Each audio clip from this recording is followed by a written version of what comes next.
Guys, ito yung aking gagawing tinapang bangus. So, ayan.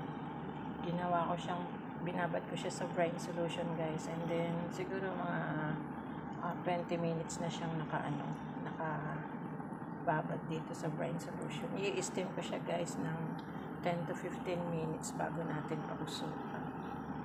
Yan, hinatay ko sa gitna kasi, guys, wala akong mabiling maliliit na bangus. So, malaking bangus to, sobrang laki, hindi kakasya sa pausukan ko, kaya hinati ko siya.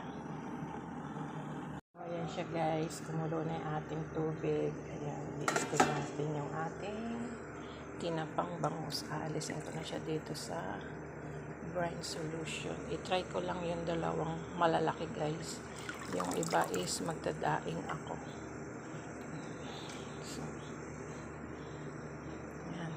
Steam natin siya ng 20 minutes. So, yan, guys. After 12 minutes, ayan. Okay na yan kasi yung mata is luto na. Ayan, patutuyuin natin yan bago natin i-smoke andun. Ayan na, guys, yung aking ginawa kong DIY na pampausok. So, bigas, tsaa, at saka asukal, guys. Ayan, sinapin na natin ng foil yung ilalim. Tapos ito, yung makapal na kawali, gagamitin natin.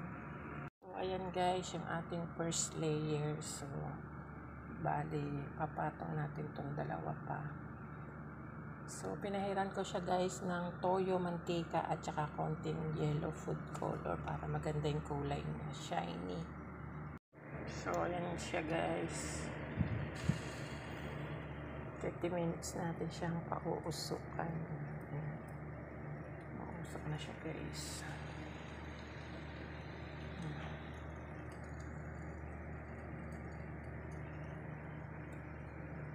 Binaligtad ko siya, guys. So, ipinailalim ko yung buntot. Ayan. Tapos binaligtad ko yung side niya. Ayan, nakaibabaw ngayon yung ulo. So, 15 minutes. Tapos 15 minutes ulit. Bali, 30 minutes. Guys, 30 minutes. Ang ganda ng kulay niya, guys. So, bango niya, guys. Grabe.